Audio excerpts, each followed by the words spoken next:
وَلَقَدْ أَنزَلْنَا إِلَيْكَ آيَاتٍ بَيِّنَاتٍ. السلام علیکم ورحمۃ اللہ وبرکاتہ. بسم اللہ والحمد للہ والصلاة والسلام علی رسول اللہ، اما بعد فاعوذ باللہ من الشیطان الرجیم. بسم اللہ الرحمن الرحیم. یا ایہا الذین آمنوا استعینوا بالصبر والصلاۃ ان اللہ مع الصابرین. قاری صاحب چائے سے پانی پہ اتر آئے ہیں. میں نے آپ لائے نہیں تو پھر میں ڈائریکٹ نہیں میں پی کے آ رہا ہوں.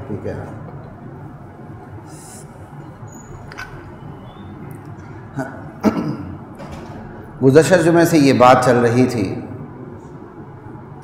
مسائی باتیں ہیں اللہ کی طرف سے، اس میں پھر یا ایھا الذین آمنوا استعینوا بالصبر والصلاۃ کے تحت میں نے ساری وضاحتیں آپ کے سامنے رکھی تھیں. اس میں ایک ہی قاعدہ کلیہ ہے کہ اللہ کے ساتھ اپنے تعلق کو استوار رکھنا ہے، اور اس کی سب سے بڑی اور بہترین صورت نماز ہے. نماز سے باہر نکل کے جب آپ اس تعلق کو استوار کرتے ہیں تو اسی کا نام صبر ہے. اسی پہ ساری باتیں آگے آئی تھیں. اللہ تعالیٰ کہتے ہیں میں تمہیں تمہارے مال میں، تمہاری اولاد میں، تمہارے تجارتی مفادات میں، تمہارے پھلوں میں، تمہارے غلوں میں، ہر چیز میں تمہاری آزمائش کروں.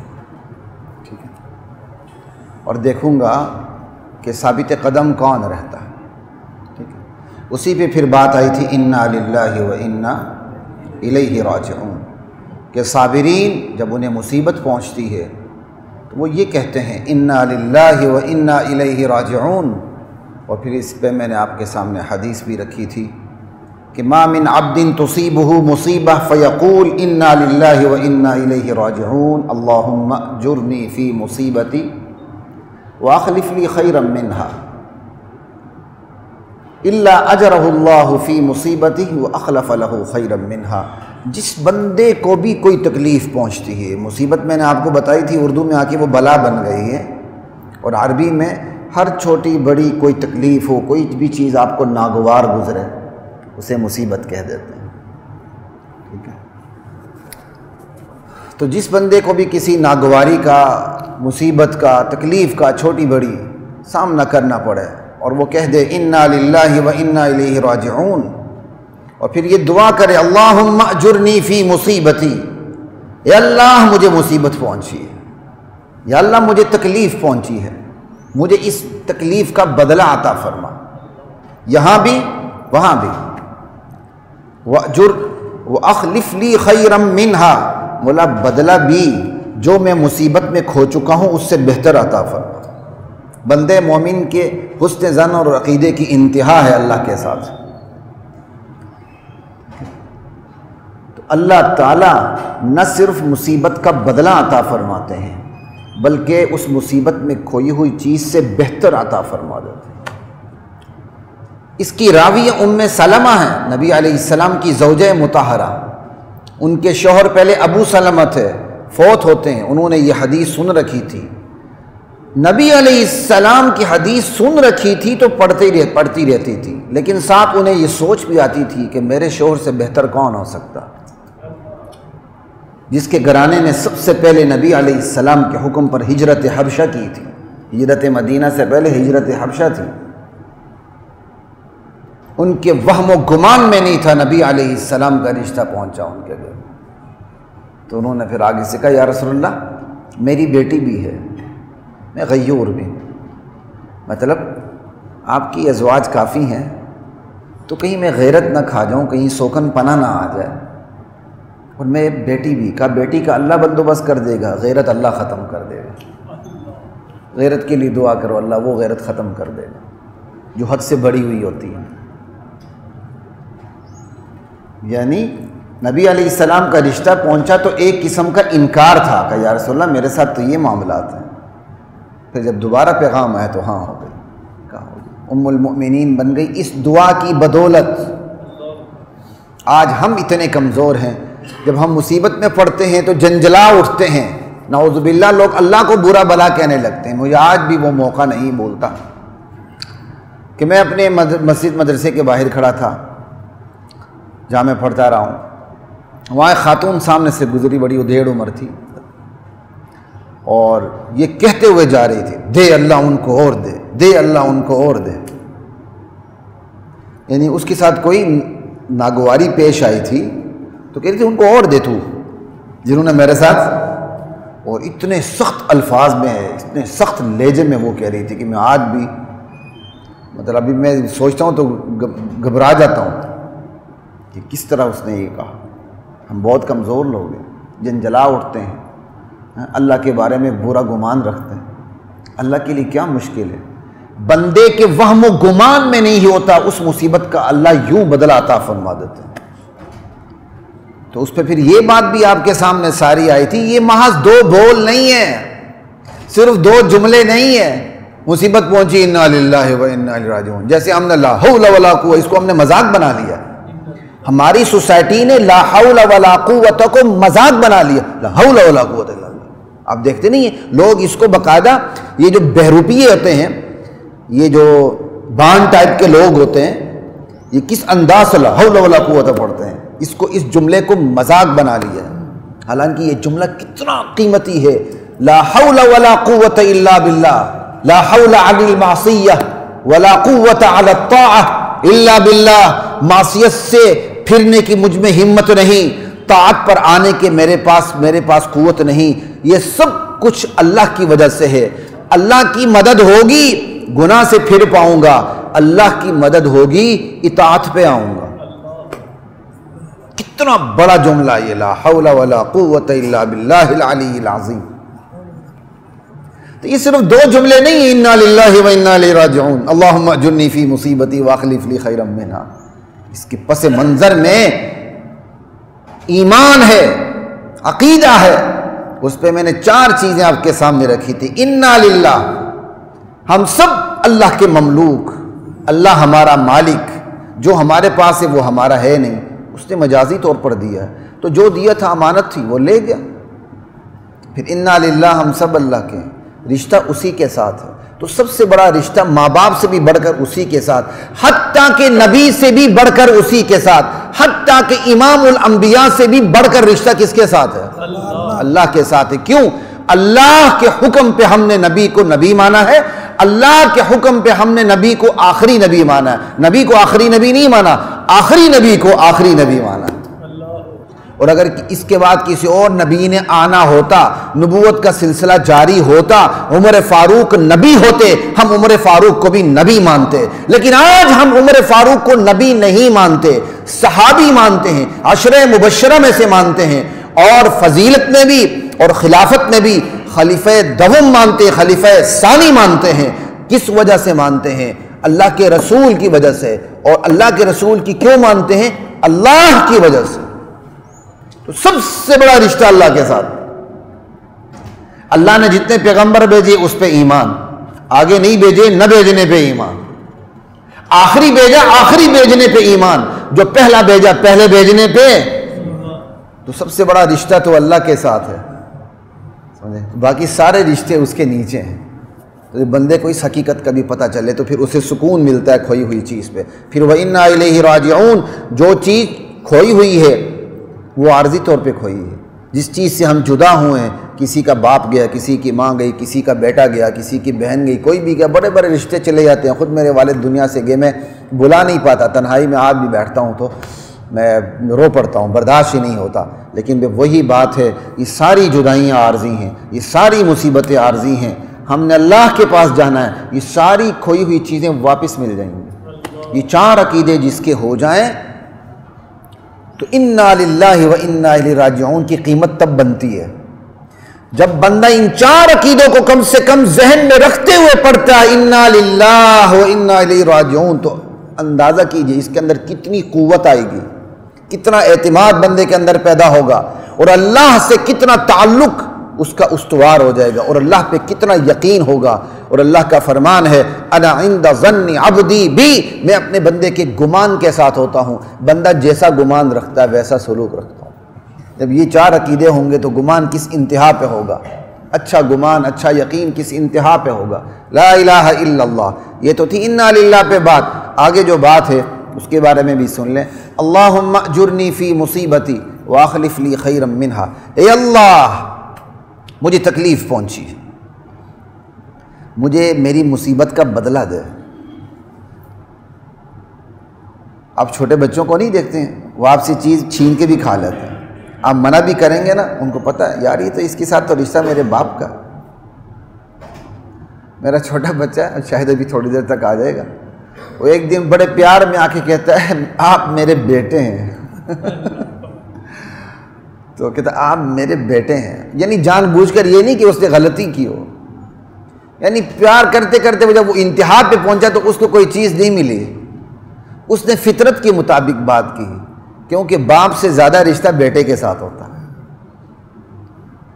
یہی وجہ ہے وراثت میں بیٹے کو زیادہ ملتا ہے، باپ کو اس سے کم ہے۔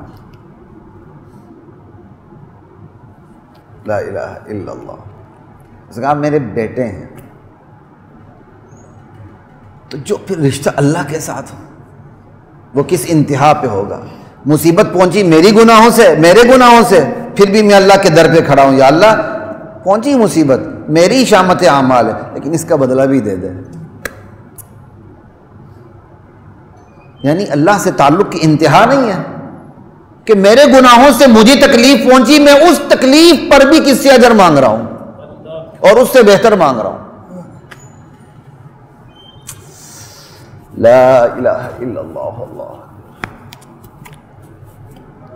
اچھا جی،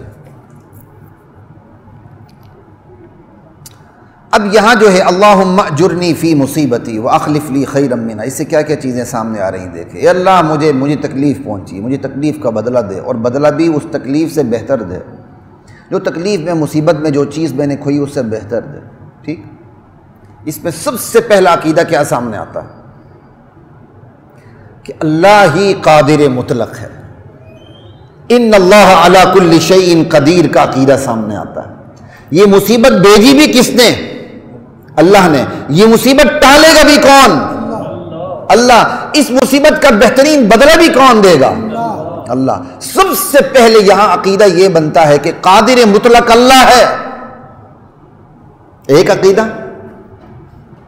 آگے چلیے دوسرا عقیدہ، پھر بندے کا یہ عقیدہ اس سے چھلکتا ہے اس حدیث کے اس جملے سے کہ ملجا، باوا، پناہگاہ، امیدوں کا مرکز اللہ ہے۔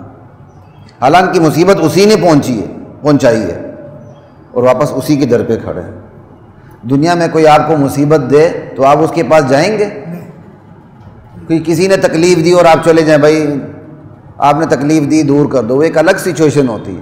روٹین میں جس کے پاس آپ جا نہیں سکتے ہیں، کوئی آپ کا دشمن ہوتا ہے تو بدلہ لینے آپ اس کے پاس جائیں گے، آپ نے تکلیف دی اچھا بہتر بدلہ دے دو مجھے، ریکویسٹ کرنے کے لیے نہیں۔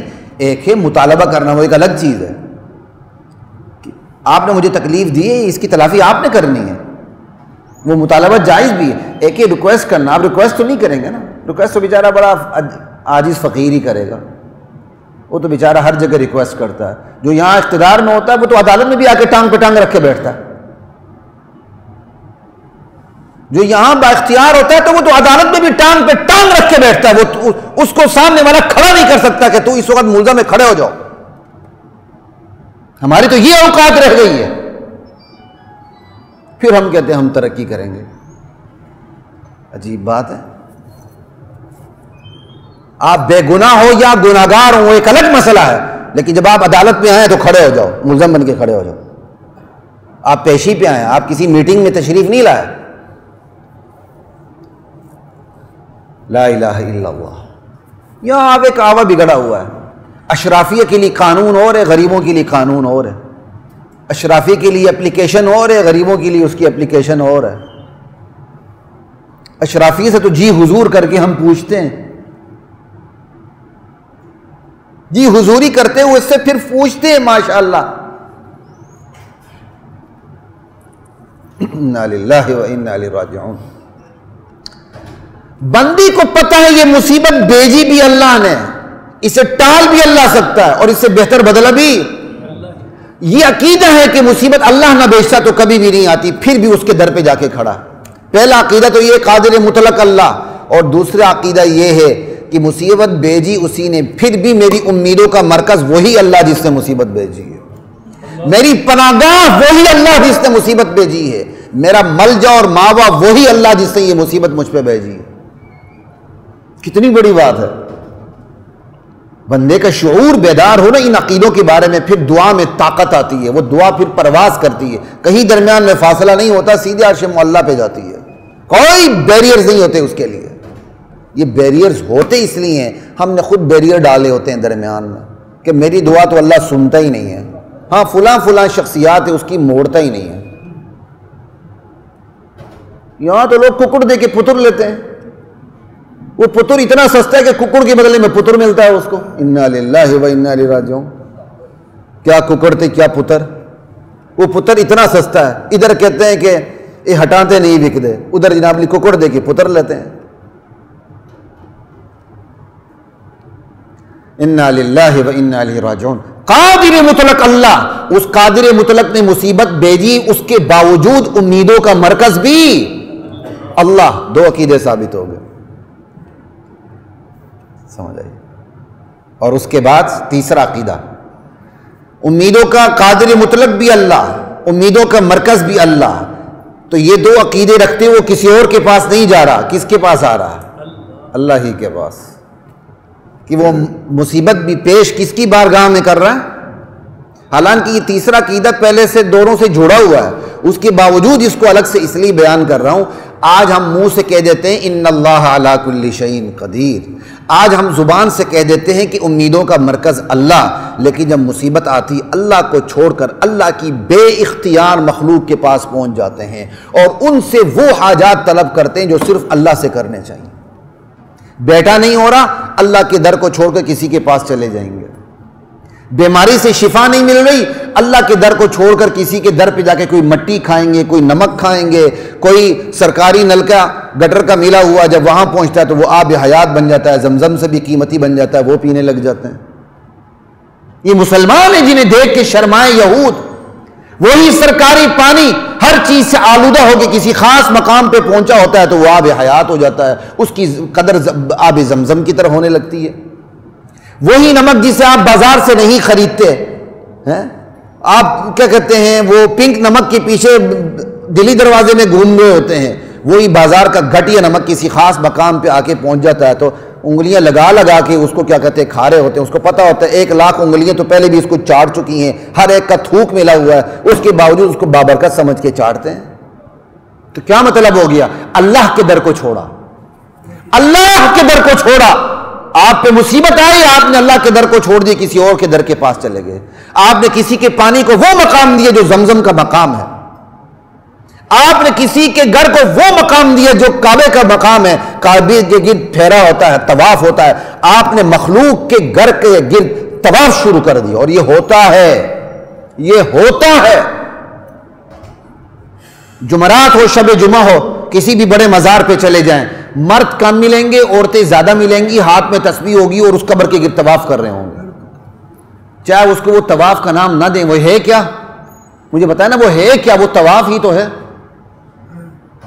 میں نے خود اپنی آنکھوں سے دیکھا، ہمارے بیگم پورے میں حضرت شاہ رحمۃ اللہ علیہ کتنا بہت بڑے بزرگ، بہت بڑی ہستی گزرے ہیں، بڑے محقق عالم گزرے ہیں۔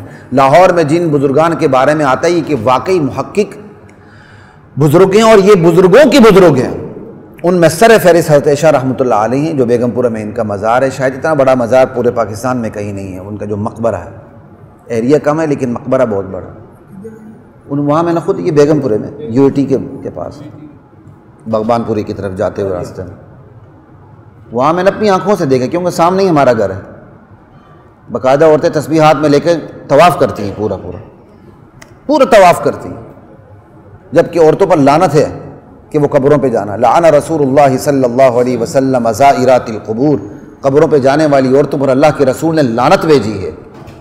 والمتخذین علیہ المساجد والسرج، قبروں پہ سجدہ کرنے والوں پہ اللہ نے لعنت بھیجی ہے، اللہ کے رسول نے، اور قبروں پہ چراغاں کرنے والوں پر اللہ کے رسول نے لعنت بھیجی ہے، اور ہم اپنی عرضیاں اور درخواستیں لے کے، ریکویسٹ لے کے وہاں فائل کرنے کے لیے چلے جاتے ہیں، حالانکہ زبان سے کہتے ہیں ان اللہ علی کل شیء قدیر، زبان سے کہتے ہیں کہ اللہ امیدوں کا مرکز، یہ کہتے ہوئے شناختی کارڈ میں مسلمان ہوتے ہوئے پہنچتے کہاں ہیں؟ کسی اور کی بارگاہ میں، جبکہ یہ دعا کیا بتا رہی ہے؟ قادر مطلق اللہ، امیدوں کا مرکز اللہ، پہنچنا بھی کس کے در پہ ہے؟ اللہ کے در پہ، وہ در نہیں جس پہ سر نہ جھکے، وہ سر نہیں جو ہر در پہ جھکے، یہ سر تو صرف ایک اللہ کے سامنے جھکتا ہے، یہ نہیں کہ ادھر آپ ایاک نعبد و ایاک نستعین کہیں، ادھر جا کے بابا فرید الدین گن شکر مرحوم کے مزار پہ جا کے لملیٹ ہو کے سیدھے سجدے پہ گر جائیں، اور کوئی پوچھے تو غلطی ماننے کی بجائے تعویلات شروع کر دیں۔ یہ کس مسلک میں اجازت ہے؟ یہ کوئی فرقہ وارانہ باتیں نہیں ہیں، دیوبندی، بریلوی، اہل حدیث، کس مسلک میں جائز ہے؟ اوروں کی میں بات نہیں کرتا، کیونکہ یہ سٹیج اہل سنت کا ہے، یہ اہل سنت کا سٹیج ہے، یہ مسجد ہے، کوئی بارگاہ نہیں ہے، مسجد ہے، مسجد۔ کس مسلک میں یہ جائز ہے؟ کسی میں نہیں ہے۔ یہ جو کچھ ہو رہا ہے، اللہ کے کیا کہتے ہیں، جو نبی کے امتی بڑے بڑے بزرگان دین اس دنیا سے تشریف لا چکے ہیں، اور انہوں نے اس بر صغیر پاک و ہند میں اسلام پھیلانے میں اتنا بڑا کردار ادا کیا، ان کی قبروں پہ، مزارات پہ جو کچھ ہوتا ہے وہ جائز ہے کسی بھی مسلک کے نزدیک؟ نہیں ہے، لیکن لوگ کرتے ہیں، پڑھتے بھی ہیں ان اللہ علی کل شیء قدیر، کہتے بھی امیدوں کا مرکز اللہ، پھر بھی عرضی لے کر کہیں اور پہنچے ہوتے ہیں، جبکہ یہ دعا بتاتی ہے کہ تیسرا عقیدہ عرضی لے کے کس کے دربار میں جانا؟ صرف ایک اللہ کے دربار میں۔ پتہ ہے مصیبت بھیجی اس نے، پھر بھی وہی امیدوں کا مرکز، پتہ ہے مصیبت اسی نے بھیجی، پھر بھی اسی کے دربار میں حاضری۔ تین عقیدے ہو گئے، چوتھا عقیدہ کیا کمال کی بات نہیں ہے؟ مصیبت، عقیدہ ہے کہ مصیبت بھیجنے والا اللہ، قادر مطلق اللہ، امیدوں کا مرکز وہی، اور پھر بھی آپ کہتے ہیں یا اللہ میں تیرے فیصلے پہ راضی ہوں، رضا بالقضاء، رضا بالقضاء، یا اللہ میں تیرے فیصلے پر راضی ہوں۔ یہ کہتے ہوئے مجھے بات یاد آ رہی ہے، جب میرے والد جس رات فوت ہوئے، وہاں وہ گمان میں بھی نہیں تھا کہ اللہ اتنا صبر دے دیں گے اور ہمت بھی دے دیں گے، اور میں خبر بھی لگا دوں گا اپنے آفیشیل پیج پہ کہ میرے والد صاحب اس دنیا سے رخصت ہو چکے ہیں۔ پہلے گھنٹے 2 گھنٹے تو خیال نہیں رہا، پہلے جا کے والدہ کو بھی سنبھالنا تھا سارا کچھ، اس کے بعد میں نے کوئی تہجد سے پہلے کوئی میں نے چھوٹی سی خبر لگا دی، مجھے ابھی بھی یاد ہے، شاید وہ بھی ریکارڈ پہ ہی ہوگی، تو اس کے ساتھ ساتھ میں نے یہ بھی کہا تھا پہلے یا بعد میں، یا اللہ میں تیرے فیصلے پہ راضی۔ بھائی راضی نہیں ہو کہ آپ کریں گے کیا بتائیں؟ اللہ کے نبی کا فرمان ہے الصبر عند الصدمۃ الاولی، پہلے جھٹکے پہ صبر ہے۔ بندے کو مصیبت پہنچے تو پہلے جھٹکے پہ صبر ہے، بعد میں تو ہر ایک کو صبر آ جاتا ہے۔ بعد میں جو نوحے کرتے ہیں، جو ماتم کرتے ہیں، جو اپنے قمیضیں پھاڑتے ہیں اور چیخے چلاتے ہیں 10 گھر دور اس کی آواز آتی، وہ بھی صبر کرتے ہیں، پھر انہیں بھی صبر آ جاتا ہے۔ وہ تو اضطراری صبر ہے، اس کی بے اختیار صبر ہے، اس کی کیا اوقات ہے۔ صبر وہ ہے جو آپ کو صبر نہ آ رہا اور پھر بھی آنکھ میں نم ہے، دل میں غم ہے، مگر ہم کوئی ایسی بات نہیں کریں گے جو رب کو ناپسند ہے۔ یہ غالباً کسی دور میں نے یہ بات جوڑی یا کہیں پڑھی تھی، یاد نہیں۔ حضرت ابراہیم نبی علیہ السلام کے بیٹے جب فوت ہوئے تو اللہ کے نبی نے اسی قسم کے الفاظ فرمائے تھے عربی میں کہ غم ہے لیکن ایسی کوئی بات منہ سے نہیں نکلے گی جو اللہ کو ناپسند ہے، او کما قال، شاید مضمون آگے پیچھے ہو جائے، مجھے یاد نہیں آ رہا۔ اللہ اکبر، رضا بالقضاء، چوتھا عقیدہ، مصیبت اللہ نے بھیجی پھر بھی یا اللہ میں تیرے فیصلے پر راضی ہوں لیکن بدلہ مانگ رہا ہوں۔ 4 عقیدے ہو گئے۔ رضا بالقضاء چھوٹی بات نہیں ہے، یہ صبار ان شکور والوں کی صفت ہے جو حد سے زیادہ صبرناک ہوتے ہیں، خبرناک نہیں، صبرناک۔ خبرناک تو آپ کا نظریہ بگاڑ کے رکھ دیتا ہے، صبرناک کی بات ہو رہی ہے۔ لا الہ الا اللہ واللہ اکبر۔ شکور جو انتہائی شاکر ہوتے ہیں، شکر کی انتہا پر ہوتے ہیں، یہ ان کی صفت ہے۔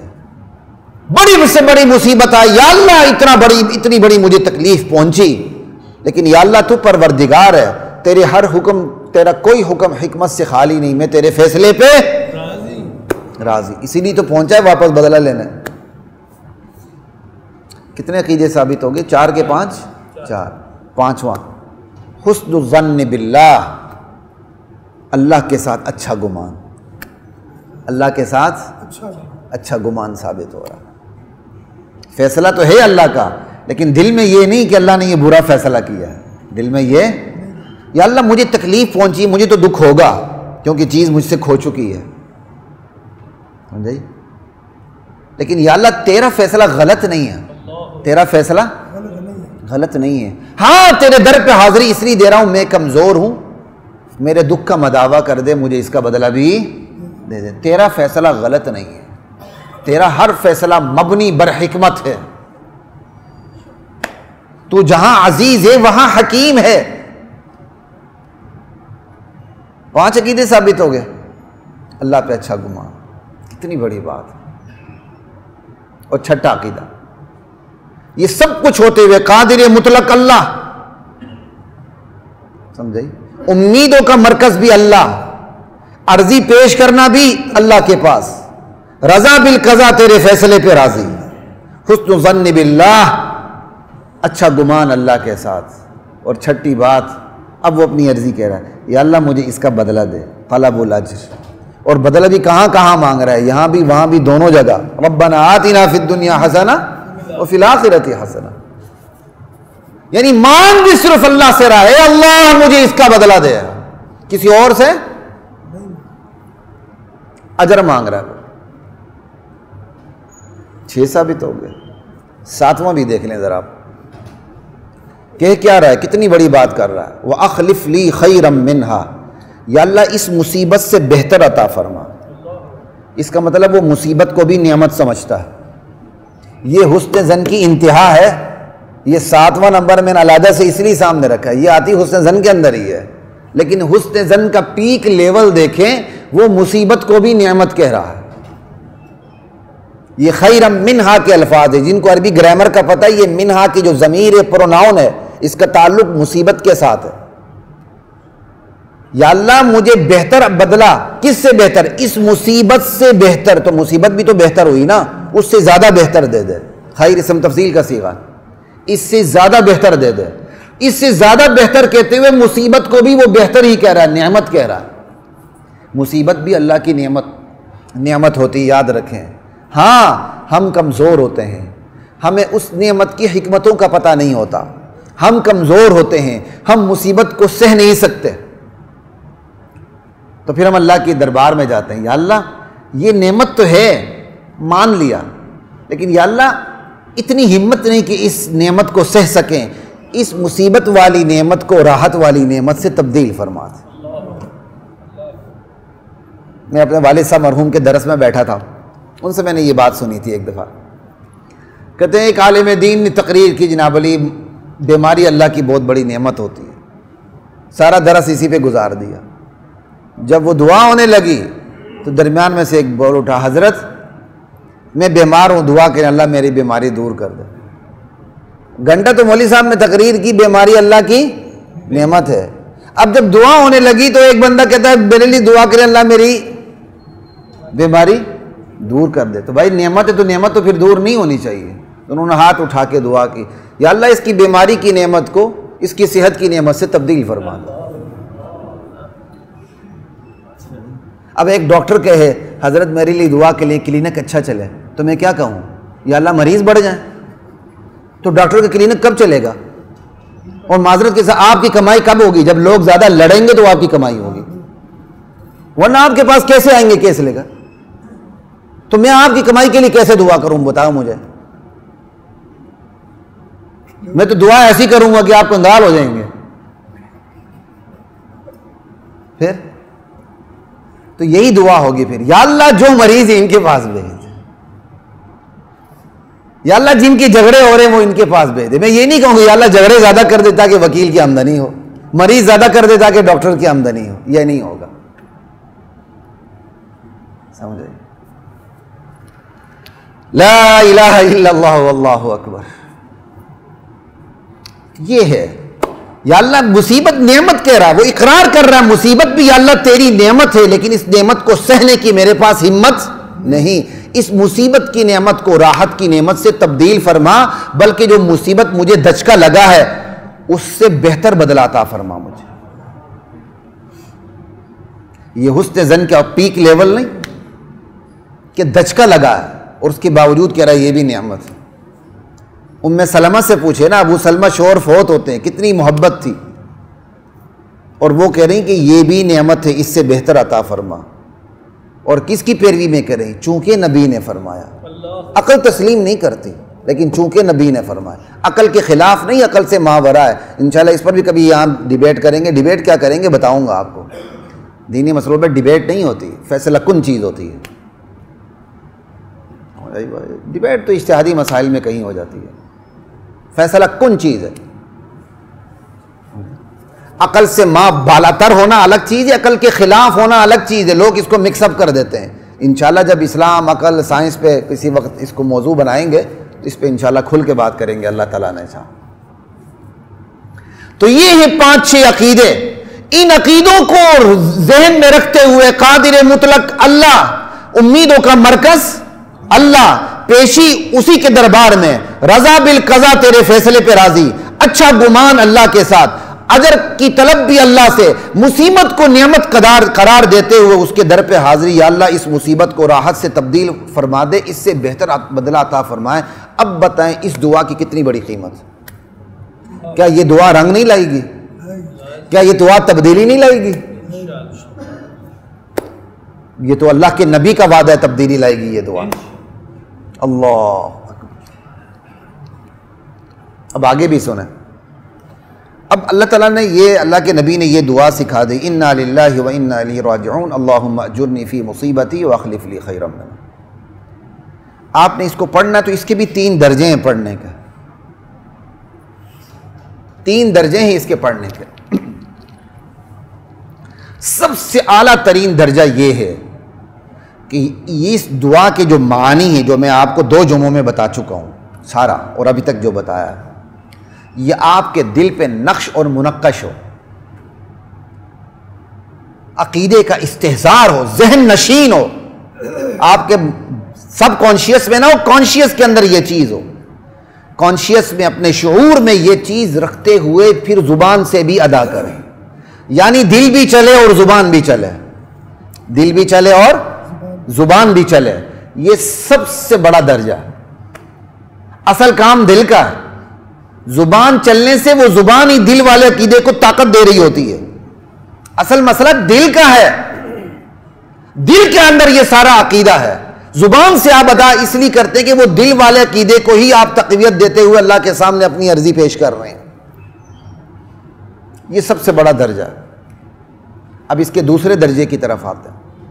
دوسرا درجہ یہ ہے, دل میں آپ کا یہ عقیدہ جو اس دعا سے پیدا ہو رہا ہے نقش اور منقش ہے, دل سے مانگ بھی رہے ہیں, زبان پہ نہیں لا رہے ہیں. اس کا درجہ پہلے سے کم ہے.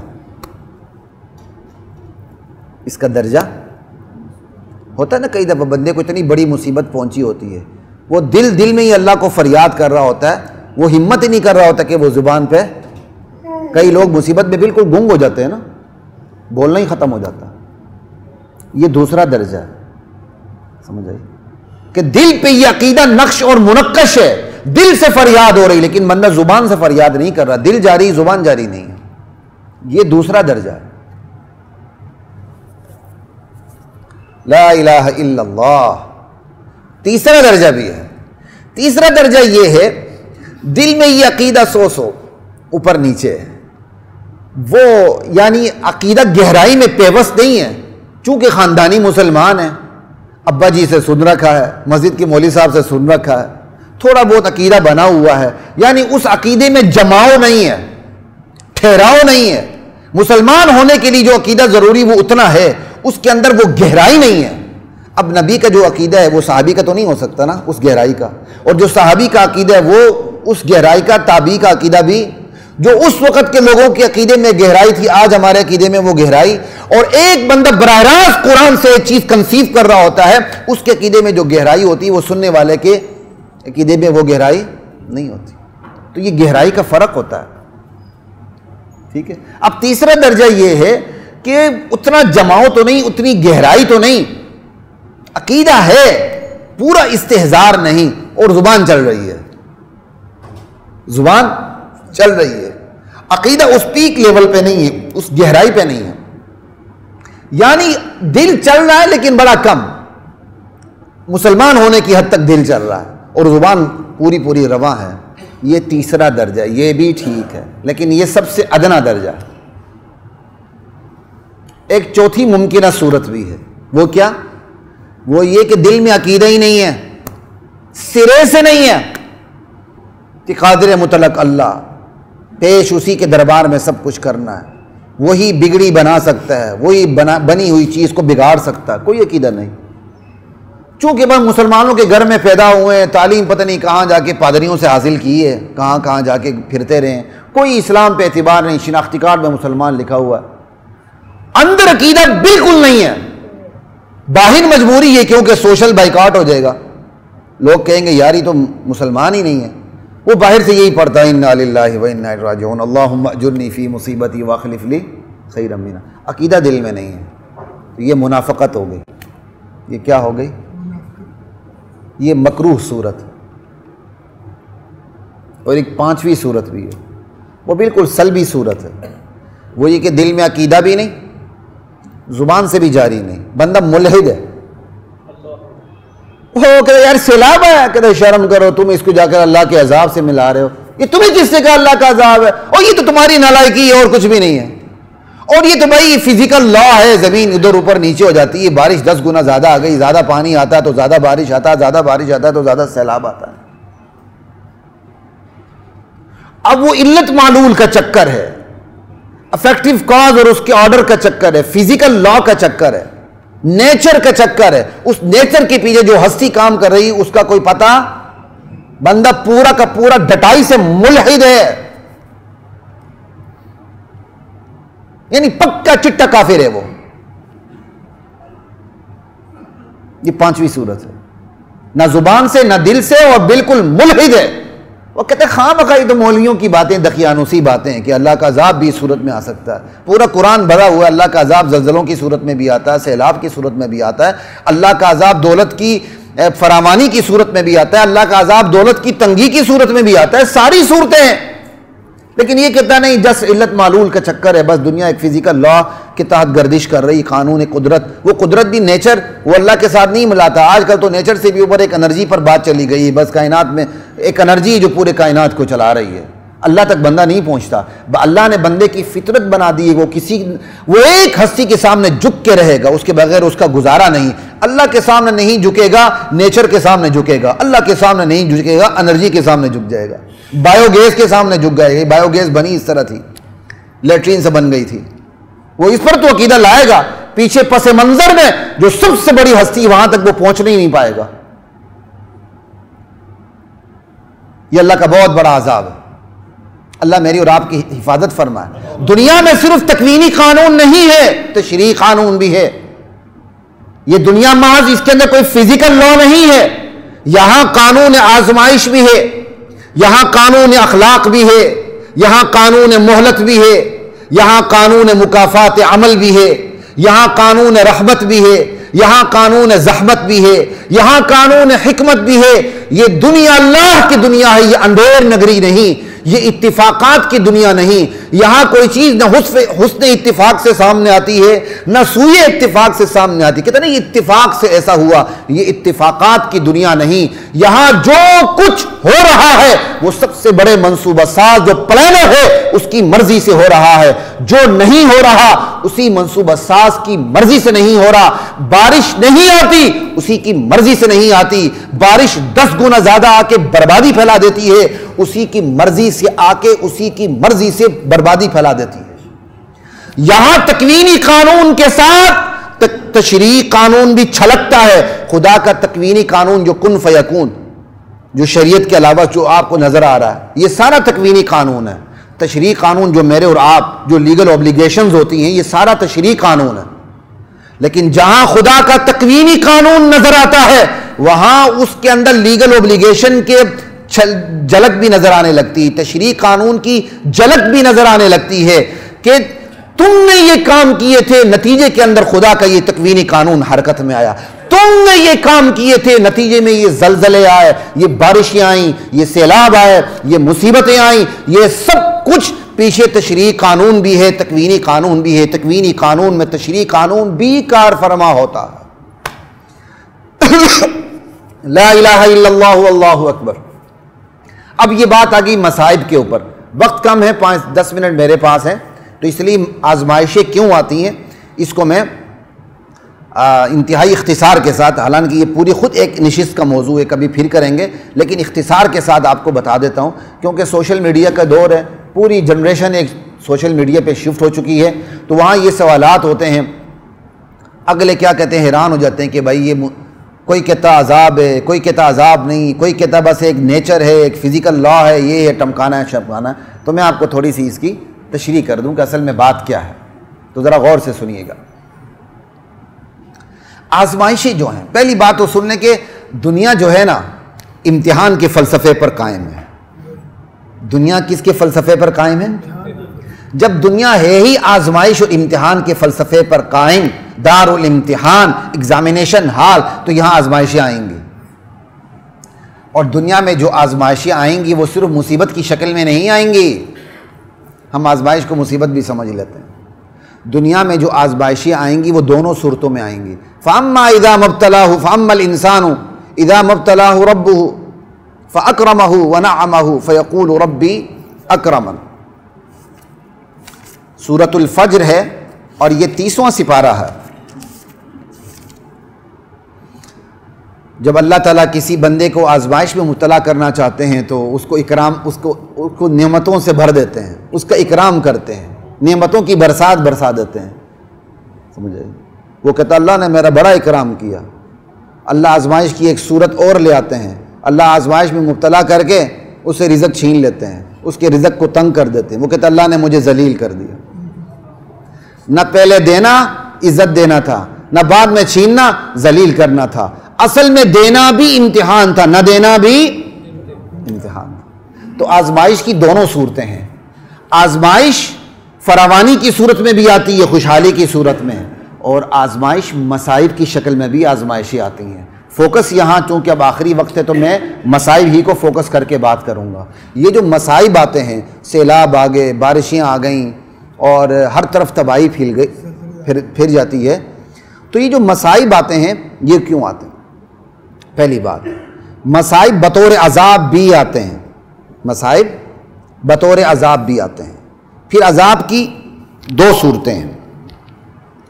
اللہ ہلکا پھلکا عذاب دے دیتے ہیں، ٹوٹل عذاب نہیں دیتے۔ وہ قرآن میں اس کا ذکر ہے، فلولا اذ جاءہم بأسنا تضرعوا۔ اللہ کہتے ہیں جب میری طرف سے ان پر آزمائشیں پہنچی، دکھ تکلیفیں پہنچی، تو یہ میرے پاس آ کے گڑ گڑائے کیوں نہیں تاکہ میں ان کی تکلیفیں دور کر دیتا؟ کیوں نہیں گڑ گڑایا؟ قرآن صرف پچھلوں کی کہانیاں بیان کرتا ہے؟ قرآن کوئی کہانیوں کی کتاب ہے کہ نہیں؟ گزشتہ امتوں کی سرگزشت کی صورت میں اس امت کے لیے سبق ہے۔ اللہ کہتے ہیں جب میں نے تم پر مصیبت ڈالی تم میرے سامنے گڑ گڑائے کیوں نہیں؟ میں مصیبت دور کر دیتا۔ ایک چیز، اور جو بطور عذاب آتا ہے ایک تو ہلکا عذاب آتا ہے چکنا کرنے کے لیے، ایک عذاب آتا ہے ٹوٹل عذاب، اللہ جڑ سے اکھیڑ دیتے ہیں اس پوری قوم کو یا فرد کو ہی مار دیتے ہیں۔ جیسے اللہ تعالیٰ نے کہا فَلَمَّا نَسُوا مَا ذُكِّرُوا بِهِ فَتَحْنَا عَلَيْهِمْ أَبْوَابَ كُلِّ شَيْءٍ۔ جب قومیں بالکل قوم نصیحت کو بلا بیٹھی قومیں تو ہم نے ہر چیز کے دروازے کھول دیے۔ جب وہ بدمست ہو گئے تو ہم نے پھر اچانک عذاب میں پکڑ کے ان کی جڑ ہی ختم کر کے رکھ دی، پوری قوم کی جڑ کاٹ کے رکھ دی۔ تو جو مصائب آتے ہیں بطور عذاب آتے ہیں تو کبھی ہلکے عذاب کے لیے آتے ہیں، کبھی ٹوٹل عذاب کے لیے آتے ہیں۔ مصائب بطور ثواب بھی آتے ہیں، بطور عذاب بھی آتے ہیں، بطور ثواب بھی آتے ہیں۔ ثواب کیا؟ اللہ تعالیٰ نے ایک بستی پر عذاب بھیجنا تھا، اس بستی کے پاس سے کوئی بندہ گزر رہا تھا، عذاب تو بستی پر آنا تھا، بندہ بھی لپیٹ میں آ گیا۔ باقاعدہ اس قسم کا مضمون حدیث میں ذکر ہے، نبی علیہ السلام سے سوال ہوتا ہے یہ جو بندہ گزرنے والا تھا پھر اس کا کیا قصور ہوگا جو عذاب کی لپیٹ میں آ گیا؟ اللہ کے نبی نے ارشاد فرمایا انما یبعث الناس علی نیاتہم، قیامت کے دن لوگ اپنی نیتوں پر اٹھائے جائیں گے۔ اس کی نیت اچھی تھی تو اس مصیبت کا بدلہ اللہ اس کو وہاں عطا فرمائیں گے۔ مصائب بطور ثواب بھی آتے ہیں، دو چیزیں ہو گئی، مصائب بطور امتحان بھی آتے ہیں۔ ثواب عذاب تو ڈائریکٹ عذاب ہو گیا نا، ڈائریکٹ ثواب ہو گیا، امتحان کی دو لکیریں لائنیں بن جاتی ہیں۔ مصائب بطور امتحان بھی آتے ہیں، اللہ امتحان ڈال کے دیکھتے ہیں کہ یہ اب کرتا کیا ہے، جیسا کرتا ہے اللہ اس کے مطابق اس کے ساتھ سلوک کرتے ہیں۔ اس میں انبیاء بھی ہیں، اس میں علماء بھی ہیں، اس میں آپ کا بڑا تاجر طبقہ بھی ہے، اس میں حکمران بھی، اس میں عوام بھی ہیں، اپنے اپنے لیول کے مطابق اللہ امتحان میں ڈال کے دیکھنا چاہتے ہیں کرتا کیا ہے، جیسا کرتا ہے اس کے مطابق اللہ اس کے ساتھ سلوک کرتے ہیں۔ اللہ انبیاء کو امتحان میں ڈالتے ہیں تو انبیاء تو معصوم ہوتے ہیں، وہ بخیریت نکل جاتے ہیں اس امتحان سے، اللہ ان کے درجات کو بلند کر دیتے ہیں اس امتحان کے بعد۔ جیسے ابراہیم علیہ السلام کو دیکھ لیں، تمام انبیاء کو دیکھ لیں، بیٹے تک کو قربان کرنے کے لیے تیار، ٹھیک ہے، صرف اشارہ کر رہا ہوں۔ اسی طرح اللہ کے دین کی خدمت کرتے ہیں، وہ دین کو برملا بیان کرتے ہیں، دین کو برملا بیان کرنے کی وجہ سے انہیں مصائب کا سامنا کرنا پڑتا ہے۔ اگر اس پہ وہ جنجلاؤ اٹھیں تو اللہ پیچھے کر دیتے ہیں، اس پہ صبر کریں اللہ انہیں آگے کر دیتے ہیں۔ اسی طرح آپ تاجر طبقے کو دیکھ لیں، روزی روٹی ملنی مشکل ہو گئی تو 2 نمبری شروع کر دی، اللہ عذاب دے دیتے ہیں۔ لیکن روزی روٹی ملنی مشکل ہو رہی ہے پھر بھی صبر سے کام لے رہے ہیں، حرام پہ ہاتھ نہیں ڈال رہے، حلال پہ گزارا کر رہے ہیں، اللہ تعالیٰ سرخرو فرما دیتے ہیں۔ اسی طرح با اختیار طبقہ ہے، اللہ تعالیٰ نے ایک بے اختیار کو اچانک با اختیار بنا کے اسے قوت دے دی، قوم کی تقدیر کا اس کو مالک بنا دیا، چھوٹا مالک بڑا مالک کوئی بھی ہے۔ اب اللہ اس کو اختیار دے کے دیکھتے ہیں کہ یہ بندہ کیا کرتا ہے، اپنے اختیار سے صحیح کام لے کے قوم کی تقدیر کو سنوارتا ہے یا بگاڑتا ہے، اللہ اسی کے مطابق اس سے سلوک کرتے ہیں۔ کوئی سمجھ آ رہی ہے؟ اسی طرح قوم کا دولت مند طبقہ ہے، بڑے نو دولتی ہوتے ہیں، کل تک شلوار بھی نصیب نہیں تھی، آج نابلی ان کی 10 کوٹھیاں ہیں، ٹھیک ہے، اللہ ان کو بھی دولت دے کے آزماتے ہیں کہ اب یہ دولت سے کیا کرتے ہیں، صحیح کام کرتے ہیں تو ان کے لیے اسی طرح حساب، غلط کام کرتے ہیں تو اسی کے مطابق ان کے ساتھ معاملہ۔ یہ ہیں اللہ کے آگے، تو بطور عذاب بھی، بطور ثواب بھی، بطور امتحان بھی، آگے بطور نقصان بھی۔ ایک بندہ ہے وہ کام ہی اس نے ایسا کیا کہ صاف نظر آ رہا ہے کہ یہ مصیبت میں پڑے گا۔ اب سیلاب کی جگہ ہوتی ہے، آپ پہاڑی علاقوں میں جائیں، اور میں یہ میدانی علاقوں کا مجھے تجربہ نہیں، چونکہ خود میرا پہاڑی علاقے سے تعلق ہے تو مجھے پتہ ہے، پہاڑی علاقوں میں جو سیلاب جہاں سے آتا ہے وہاں معین جگہ ہوتی ہے کہ یہیں سے سیلاب گزرے گا۔ اب بندوں نے وہیں جا کے اپنے ڈیرے جما دیے، وہاں گھر بنا دیے، تو کیا اس کا نتیجہ ہے بتائیں؟ کیا نتیجہ نکلے گا؟ جائیں گے، اور تباہی اسی طرح ہوئی ہے۔ اسی طرح آپ یہ دیکھیں جا کے ان میدانی علاقوں میں جہاں سیلاب آیا ہے اور سیلاب کی ایک بہت بڑی صورت، پتہ ہے کہ یہاں سے سیلاب گزرنا، لوگوں نے وہاں گھر بنا لیا۔ تو اب یہ جو آزمائش آئی ہے بندے کے اپنے ہاتھوں آئی ہے، یہ ٹیکنیکل فالٹ ہے، یہ ہے اس کی نالائکی، لیکن تمام چیزوں کو نالائکی پہ نہیں ڈال دیا جاتا۔ اور اسی طرح عذاب آتا ہے تو فائدے کے طور پر بھی آتا ہے۔ آیا سیلاب، ایک بندہ انتہائی غریب تھا، بے روزگار تھا، اسی سیلاب میں اس کا روزگار چمک اٹھتا ہے، تجارت چمک اٹھتی ہے۔ خود مجھے ایسا بندہ ملا جو پچھلی دفعہ یہ مانسرا کوہاٹ اور کشمیر کا زلزلہ آیا تھا، کچھ بھی نہیں تھا، زلزلے میں اس کی تجارت چمک اٹھی۔ مصیبت ایک کے لیے ہوتی ہے، رحمت کسی اور کے لیے بھی بن جاتی ہے۔ یہ اللہ کے اپنے کارنامے، اپنی قدرت ہے۔ وہی ایک چیز مصیبت ہوتی ہے دوسرے کے لیے، اور وہی اس کے دوسرے کے لیے وہ رحمت بن کے سامنے آ رہی ہوتی ہے۔ اور پھر یہ بطور عبرت و سبق بھی میرے اور آپ کے لیے۔ اب میں اور آپ الحمدللہ اس مصیبت کی جگہوں پہ نہیں ہیں، نہ عذاب، نہ ثواب، نہ امتحان، لیکن عبرت ہے۔ اللہ کہہ رہے سبق لے لو، اس امتحان میں تم بھی پڑھ سکتے ہو۔ کوئی سمجھ آ رہی ہے؟ انتہائی اختصار کے ساتھ میں نے یہ چیزیں آپ کے سامنے رکھی ہیں، اور یہ جو ایک ہی مصیبت ہوتی ہے اس کے اندر تمام چیزیں جمع ہو سکتی ہیں، کسی کے لیے وہ عذاب بنے، کسی کے لیے وہ ثواب بنے، کسی کے لیے امتحان بنے، کسی کے نالائکی کا نتیجہ ہو، کسی کو اللہ فائدہ دے رہا ہو، کسی کے لیے وہ عبرت بن کے سامنے آ جائے، ایک ہی مصیبت کے مختلف۔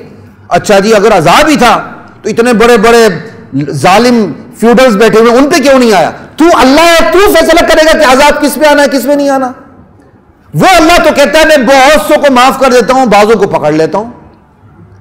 اب یہ تو اللہ کے فیصلے، پکڑنا کس کو ہے، معاف کس کو کرنا ہے، دیر سے کس کو پکڑنا ہے، جلدی۔ ایسے نالائق اور احمق بھی سوشل میڈیا بھی اسکالر کے نام پہ بیٹھے ہوئے ہیں، کہتے ہیں کہ اگر یہ عذاب ہی تھا تو فلاں فلاں پہ کیوں نہیں آیا؟ مطلب تو اللہ بنا ہوا، تو منصوبہ ساز ہے، تم نے فیصلہ کرنے کی اس پر آئے گا؟ یہ تو اللہ کی منصوبہ بندی ہے، کس پر آتا ہے کس پر نہیں آتا، کس کو ڈیل دیتا ہے کس کو موقع دیتا ہے، کس کی مہلت ختم ہوئی کس کی مہلت ختم نہیں ہوئی، کس نے بعد میں بچنا ہے کس میں بعد میں نہیں بچنا، کس نے دیر سے زیادہ ڈوب کے مرنا ہے کس نے جلدی کم ڈوب کے مرنا ہے۔ یہ تو سارے کام اللہ کے ہیں۔ ہمارا کام اتنا ہے بس اپنا احتساب کریں۔ ہم اپنا احتساب نہیں کرتے، ہم گنتی شروع کر دیتے ہیں کہ یہ نیچر حرکت میں آئی تھی، فزیکل لا حرکت میں آیا تھا، یہ نالائکی تھی، یہ کیا تھا، اپنا احتساب نہیں کرتے۔ ہمارا کام ان مصائب میں یہ ہے ہم اپنا احتساب کریں، دوسروں کے بارے میں اچھا گمان رکھیں، دوسروں کے بارے میں یہ نہ کہیں کہ اس کے کرتوت ایسے تھے تو یہ سیلاب آ گیا اور یہ مصیبت آ گئی، اس کی جائیداد ختم ہو گئی۔ اس کے بارے میں اچھا گمان رکھیں کہ اللہ تعالیٰ اس کو انشاءاللہ اس کا اچھا بدلہ عطا فرمائے گا۔ اپنے بارے میں جو مصیبت آئی ہے تو اللہ کے سامنے گر گڑائے، مولا میرے کرتوت واقعی ایسے تھے، یہ عذاب تو پہلے آنا چاہیے تھا، تیری رحمت سے پہلے نہیں آیا، اب آ چکا ہے، لیکن یا اللہ تو اس کا بہتر بدلہ مجھے عطا فرما۔ یہ کچھ آزمائش کے بارے میں چند چیزیں تھیں جو میں نے آپ کے سامنے رکھی۔ اللہ مجھے اور آپ کو عمل کی توفیق عطا فرمائے۔